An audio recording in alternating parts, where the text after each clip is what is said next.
700 మరియు 450 మిలియన్ సంవత్సరాల క్రితం అనేక రకాల వాయువు మరియు ధూళి మేఘాలు ఉండేవి. శాస్త్రవేత్తల ప్రకారం ఈ ధూళి మేఘాలకు చాలా దూరంగా ఒక నక్షత్రం ఉండేది. కాలక్రమేణా ఆ నక్షత్రం యొక్క శక్తి తగ్గడం ప్రారంభమైంది.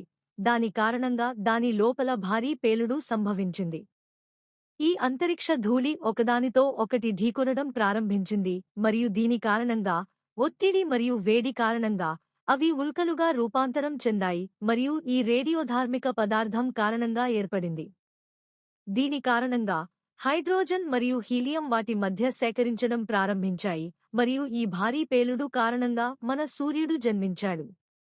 అంతరిక్షంలో వ్యాపించిన గ్రహశకలాలు వాటి అధిక బరువు కారణంగా సూర్యుని దగ్గరికి వచ్చి సూర్యుని చుట్టూ తిరగడం ప్రారంభించాయి మరియు ఈ గ్రహశకలాలు చాలా వేగంగా ఢీకొనడం వల్ల మిగిలిన గ్రహాలు